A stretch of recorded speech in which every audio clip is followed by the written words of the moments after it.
So we're camped out here in the middle of nowhere on the Washington coast, and I just came across this Schumery post by Ptreedish, where he did some DNA sequencing on some molds and got his first sequence results back.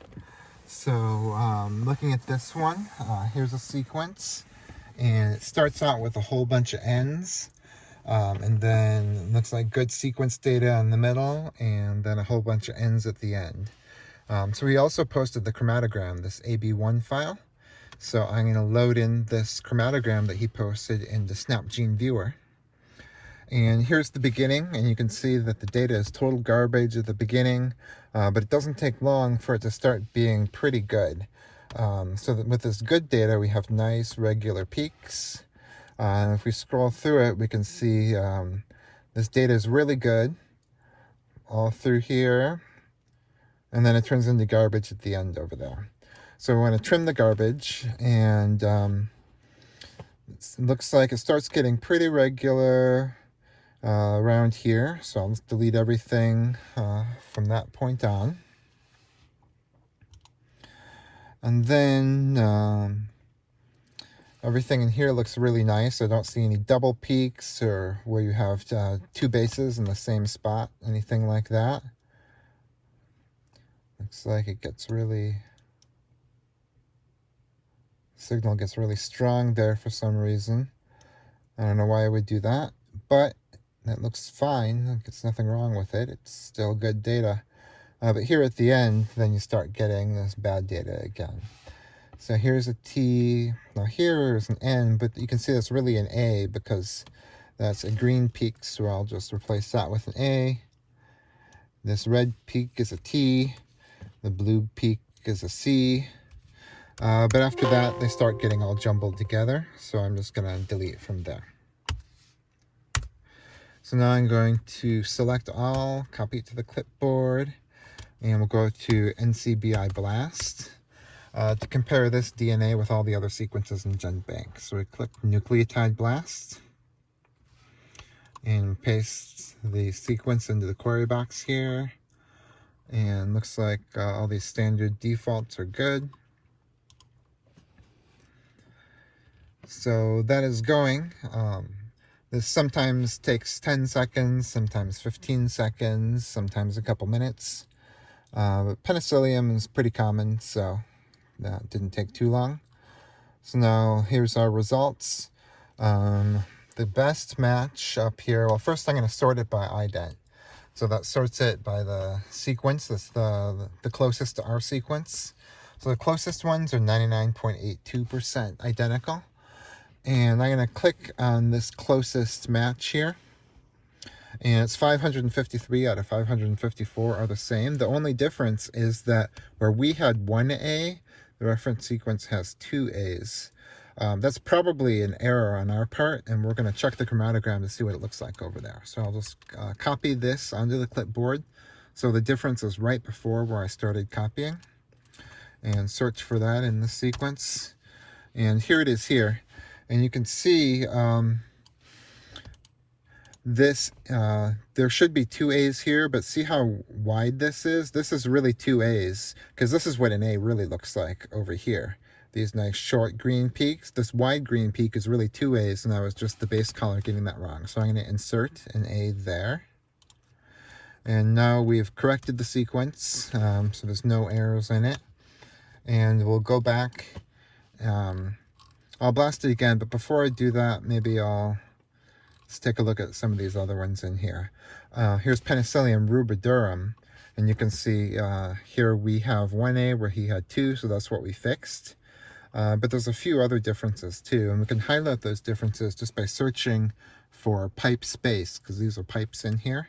So pipe space will find the parts where it's different and make it show up really easily. So where's our Penicillium rubidorum?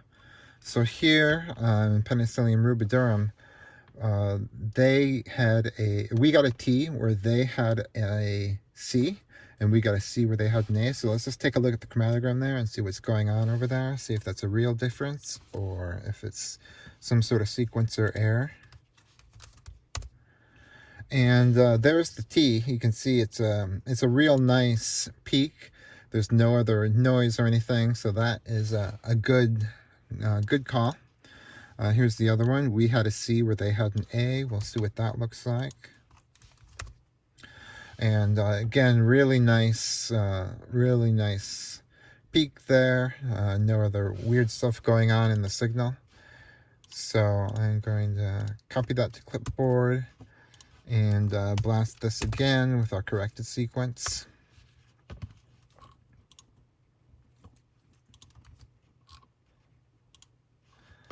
And so while it's thinking about that, we're going to start looking at these matches.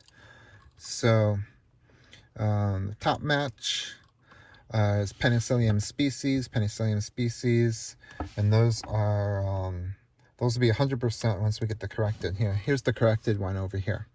So there's 200% matches in GenBank, and then the third match is Penicillium rubidorum. That's down at 99.82. Here's another one at 99.46. So let's look at these 100% matches first. Penicillium species. Let's see if it. This was isolated from a Labrador retriever in the USA, University of Texas, and it's in a paper. So it's studying penicilliosis, which I guess is a penicillium infection in dogs. So we could read this paper to see if maybe this penicillium that was a perfect match for what you had is the one that caused the problem in the dogs. Here's the other 100% match. And this one is also from the same paper, Labrador Retriever, also in the USA. So this is probably a good paper to try to get just to see what it says about this. So here's the paper here. This says it's a PDF. We'll see if it really wants to give us this PDF. Yeah, it does. So I think what we should do is search for this accession number over here. It's this MK882920, and see if that's mentioned in the paper. And it's not mentioned in the paper exactly, but maybe we can find it in a table or something like that.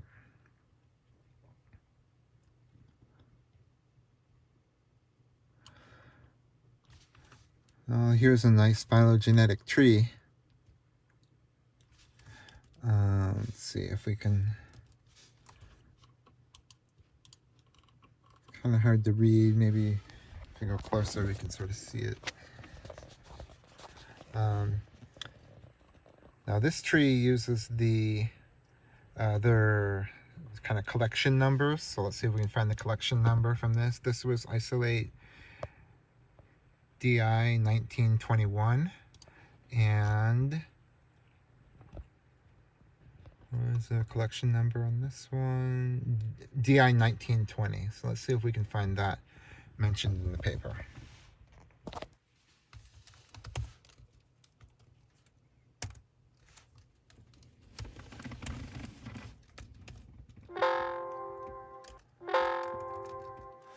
Nope, I don't see that. But looking a little bit over here, I don't really see those DI numbers in this particular tree.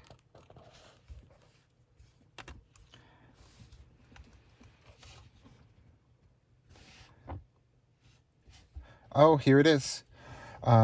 So in this paper, it's these ones in red are the ones that matched 100% with the penicillium sequence that Ptreedish got, and they're calling this one Penicillium labradorum. So that means that this is one that's named after the dog. And this DI 1920, DI 1921, these are the sequences that matched 100%. So you can see that in GenBank, they didn't upload it as Penicillium labradorum, probably because they hadn't named it yet. So in this paper, they named a new species of penicillium based on what they found in the dog. And then they forgot to update GenBank with that name of the penicillium.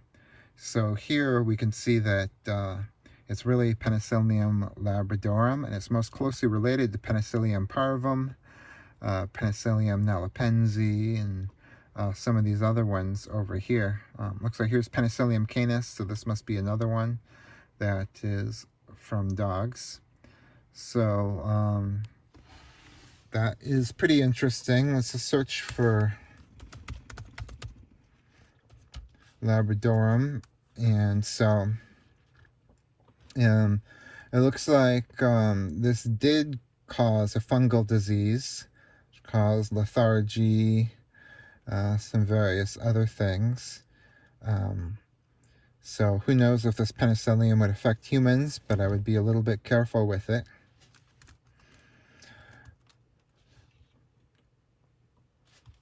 Let's see what else it says about it.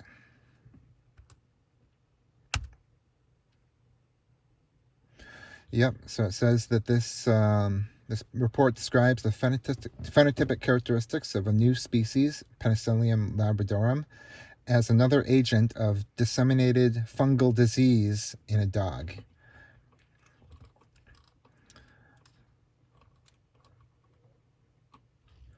So here is some biopsies that show the Penicillium labradorum in the dog, and a whole bunch of stuff about it.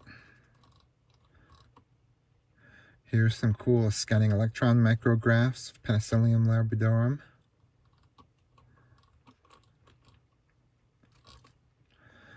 So this is a really cool thing about DNA sequencing, because once you discover exactly what your mushroom is, then you can see what's been posted about it in literature and kind of come across stuff like this. You know, if we had just cultured this and maybe used a microscope to try to identify it, we would never have gotten to the exact species, and we never would have known that it's this penicillium that caused this problem in this Labrador retriever.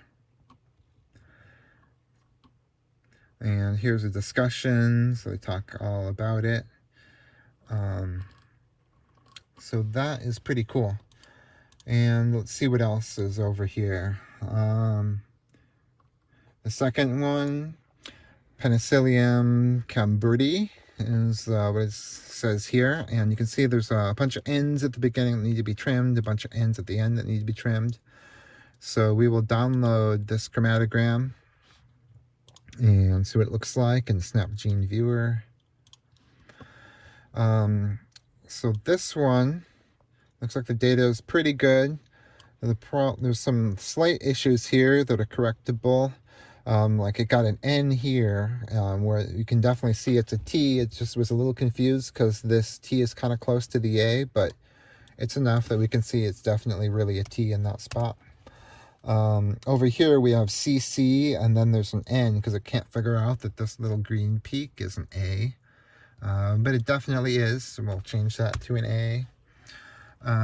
Over here it starts to get kind of weird after this. I think I'll just delete everything from that side. And looks like the data gets real good over here.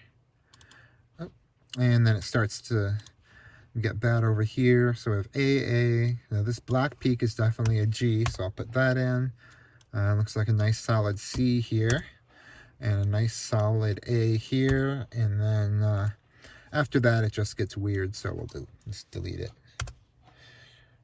And deleting these data on the ends won't really affect too much, because it's those are conserved regions where the primer is bound, so it's not really gonna mess up our data, because the good data is in the middle of the sequence. The conserved regions don't really have useful information.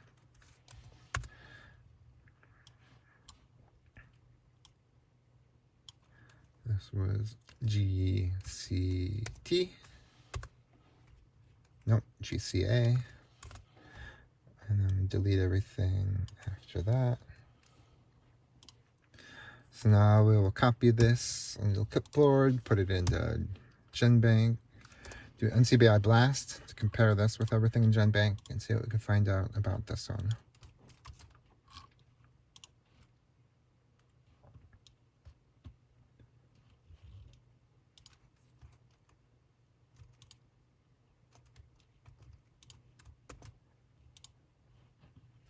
And here we got some results.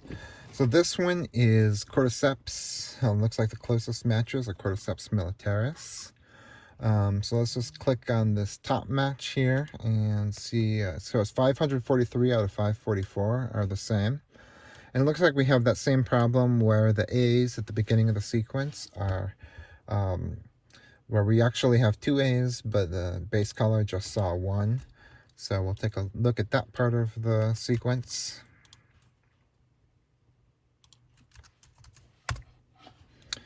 And that is this over here. And now we fixed this sequence, and it's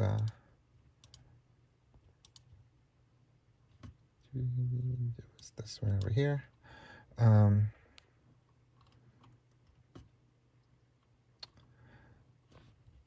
But if you look at that, 543 is Cordyceps militaris. Here's another one that has a couple differences. Let's take a look at the spot that has the differences over here.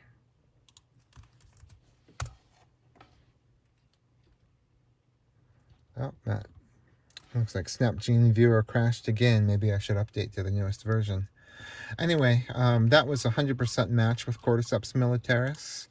So I think that's the right thing to call it. You can see there's a bunch of different matches in here. All the top matches are Cordyceps militaris. So it's safe to call this Cordyceps militaris. Now, if we download all these sequences and maybe a phylogenetic tree, we can probably find a few cryptic species that are nested inside of Cordyceps militaris. So that might be an interesting thing to do. But this 100% match, we'll just take a look at that record over here. It's collected from New York. So you know that this exact same Cordyceps militaris that you have is also found in New York. And then some of those other ones probably collected further away. So here's another one here. Again, we got these ends at the beginning at the end that need to be trimmed. And this is called the white mold AB1.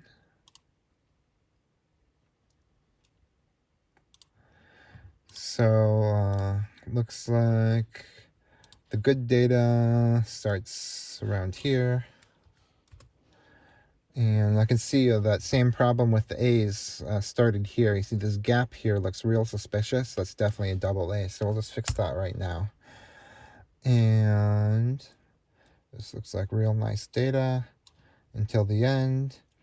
This G, this is a C and an A. After that it gets weird, so we'll just delete it. And it crashed again. I'll try this once more.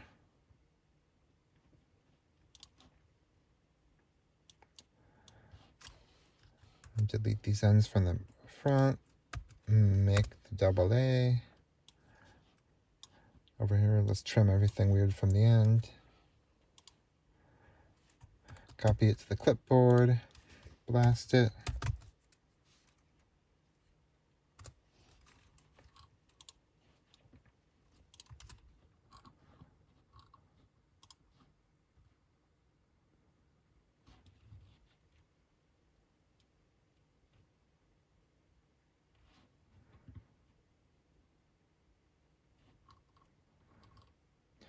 So here we have some pretty good matches.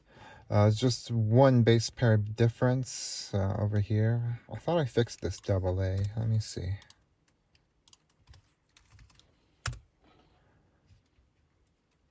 No, there was two double A's. I fixed one of them. So this is the one I fixed. But then the same problem happened over here.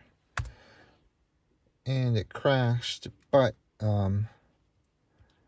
that's sort of okay because I think I can find where that was. It was CGGA, and it should be two A's. So we'll just edit this search. Let's see, CGGA. Yep, this is it. So this should be a double A here. I'll copy that clipboard so we can post it in Shroomery and blast this corrected sequence. I probably don't need to open up the chromatogram again, since that was the only difference between the closest match. So now we can be pretty sure that this sequence has no errors. And you can see, look at all these 100% matches. And they're all labeled Penicillium camemberti. And so one interesting thing is we can open up a few of these and see where in the world this exact penicillium is found. A lot of these don't have location information in here.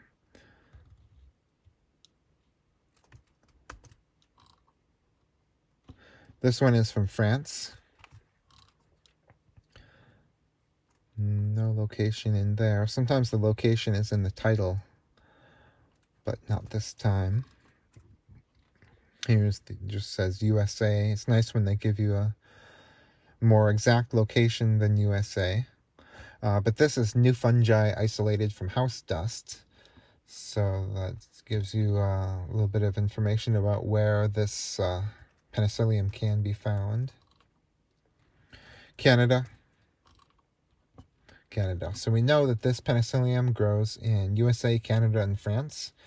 And because we had so many 100% matches and they all had the name Penicillium camemberti on it, then we're pretty confident that that is the correct identification for that one. So I'm going to go ahead and paste all of these 3 cleaned up sequences into the Shroomery thread, and let me know if you have any questions.